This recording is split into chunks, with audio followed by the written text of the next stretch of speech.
Welcome back. So I have a sad story here. Tropical storm leaves 24 dead in Philippines flooding. So widespread flooding and landslides set up by tropical storm in the northeastern Philippines on Thursday left at least 24 people dead. They said the incident, according to the Associated Press, swept away cars and prompted authorities to scramble for motorboats to rescue trapped villagers. Some persons found themselves on the roof. Said the government had to shut down schools and offices except those that were urgently needed for a disaster response. Now, for the second day on the entire main island of Luzon to protect millions of people after the tropical storm Trami slammed into the country's northeast province of Isabela. That happened after midnight. They said the storm began to move away from the coast of the northwestern Philippine province of Ilocos Sur toward the South China Sea on Thursday afternoon with sustained winds. And you mentioned, their calculations for that. He said it was blowing southwestern and could strengthen into a typhoon over the South China Sea, according to state forecasters. The bottom line of the story is that at least 24 people died, mostly due to drowning, when they hit, the seas. And they are saying they are also expecting more of this to happen in the coming months because of flooding and the fact that most of the roads are blocked by the landslide. So this is a very painful story for people in the Philippines. May their souls rest in perfect peace. Yeah, you have another story? So I have the police on the hunt for the killers of no fewer than 9 persons who invaded if it's a Oka, that is near the school gate of the Nnamdi Azikiwe University. They said this happened at around 9:15 a.m., where a car pulled up, some hoodlums came out who are suspected to be cultists, and they started shooting at some people. 6 people, they shot at 6 people, that died. But then during the investigation and, they found out that 3 other people had died, making it a total of 9 because the stray bullets hit passerbys. So everybody, there's chaos, people ran away, teachers, kids going to school, everybody took off. And then the Anambra State Police Command said it had begun an investigation and have intercepted videos and voice notes on social media space threatening violence in the state, and that they are not going to take it lying down. They're going to know what happened, why it happened, yes? And then if these are people, indigenous of Anambra State, or if they came from some other place to cause this mayhem. And then they said that they also tried to snatch a car from somebody, but the person zoomed off, and thank God they didn't get the person. Okay, another story? Yeah, so I have the story of pension. When I hear these stories, I get very upset because, they retired, that's all they depend on the pension that federal government will give them. And then when federal government withholds it, it's always a problem. They said the backlogs of pension owed by the federal and state government have increased to over 193 billion. Wow. And they said even though some states like Zamfara, Benue, Kaduna, Kano, Nasarawa, and others have been clearing the backlogs, but federal government is yet to clear over 88 billion. And they said there's this person that's at the National Pension Commission. He said they shouldn't mention his name. He's saying that efforts are being made towards paying their accrued rights, but he cannot confirm the amount. But he said that, yes, the federal government is owing that amount of money, and them not releasing that money, that is true. He also said that, that the government is about to conclude its process of ensuring that the money is released to enable the payment to retirees. Let's hope, let's pay them, because some of them even die in the process. They're spending and stuff. All right, let's move on now to the Daily Sun. Major headlines here: sorrows in Rivers, Anambra, Kaduna, 8 feared dead in helicopter crash. I think we've taken that story. Commonwealth leaders to defy UK on slavery reparations. NNPCL free to secure dollars independently for key obligations. This is according to Cardoso. Government inaugurates 46-member committee to review obsolete laws. BA approves 80,000 minimum wage for Enugu workers. We've taken that story. 2.3 million children at risk of polio in Nigeria. This is according to the UNICEF. Reps probe FIRS orders over extra budgetary expenditure. And Ebute Ohaneze orders mourn ex-NEC chairman Humphrey Nwosu. What stories do we have in the Sun? I have a Google story from the Commonwealth heads of government. So they are preparing to defy the United Kingdom's plan to examine, not to examine. The United Kingdom insists it's not time to discuss reparatory justice for the transatlantic slave trade. And they insist it's not an issue for on the agenda for the 56 Commonwealth countries meeting happening in somewhere, the Pacific nation. And the Commonwealth, the BBC uncovered some diplomatic sources talking about insisting on starting that conversation, saying a meaningful conversation must be had about this. And this leaves the UK owing billions of pounds in reparations to any of these countries.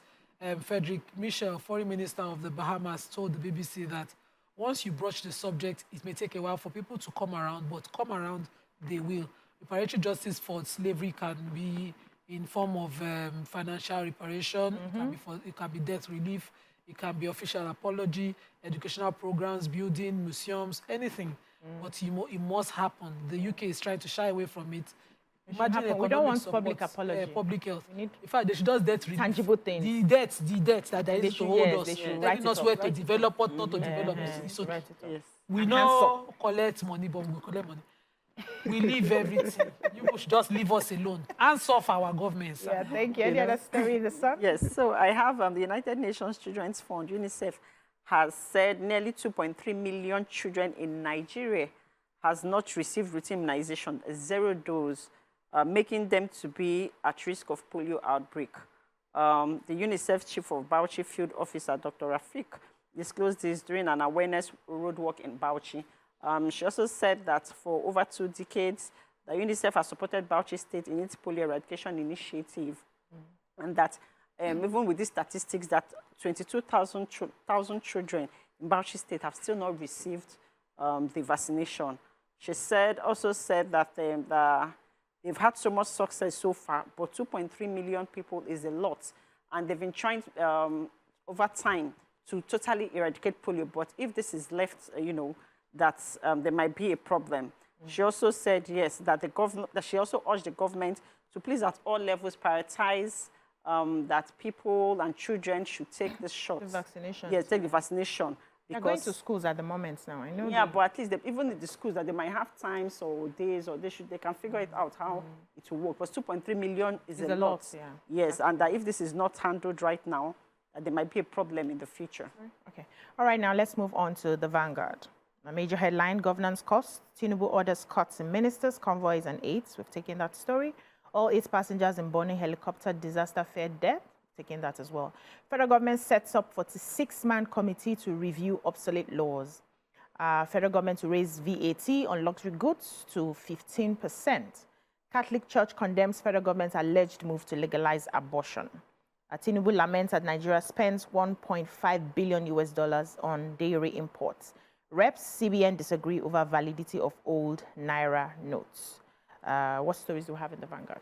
Who's ready to go? I have the story of the federal government to raise VAT on luxury goods because, they said the total subsidy removal became effective last month. So it's now time to start putting on tax on some items. So they said the Minister of Finance and Coordinating Minister of Economy, Mr. Wale Edun, has confirmed that the federal government will impose 15% value-added tax on luxury goods.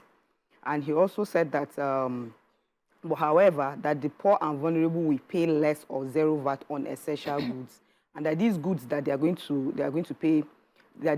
release a list of such essential goods that will attract 0 VAT will be made available. They will be made available to the public in due course. So it's not on all items that they are going to place those tax on. There are some items that those tax will be exempted. So they are going to send a list, and everybody will see those items that will not be. So I have a story here. The Catholic Church, Nigeria, has strongly opposed the federal government's alleged plan to legalize abortion, sparking controversy over the sanctity of human life. So the church's condemnation came against the backdrop of reports that the Health Promotion Department of the Federal Ministry of Health is reviewing sections of the criminal code to decriminalize abortion. This move is reportedly aimed at expanding access to safe termination of pregnancies and reducing maternal deaths. However, the Catholic Secretariat of Nigeria, CSN, formally expressed its dissent in a statement yesterday by Very Reverend Zachariah Sanjumi, Secretary General of the CSN. And he emphasized that legalizing abortion was a contradiction to Nigeria's constitution, which guaranteed the rights to life. They went ahead to quote some parts of the constitution. That's the 1999 constitution, which states that every person had a right to life and no one shall be intentionally deprived of life. So they also argued that rather than promote abortion, the government should focus on educating citizens about reproductive health and the dignity of human life. And they are asking that Nigerians shun this and say no to legalizing abortion. Our final paper for today, I think we'll just take one story and head off. Nigerian Tribune. Which story have we not taken here? Army arrests IPOB founder in Imo, commander 10 others in Abia.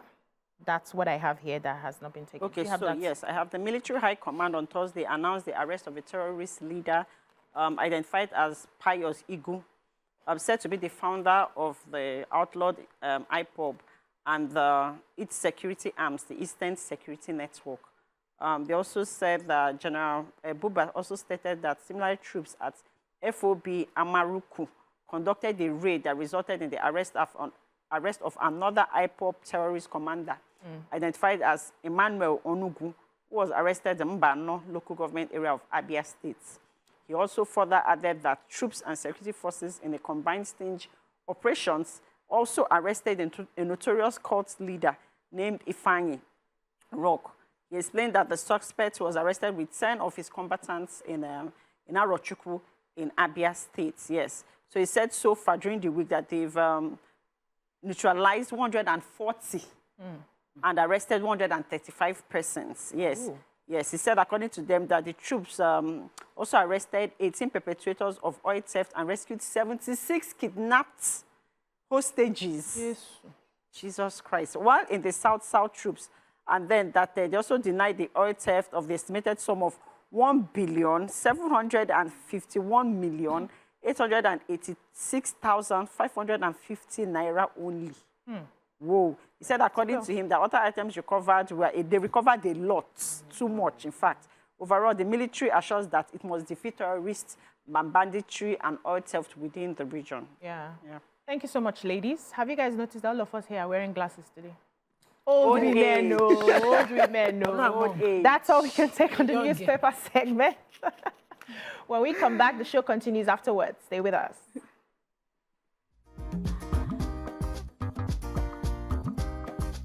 Stay tuned.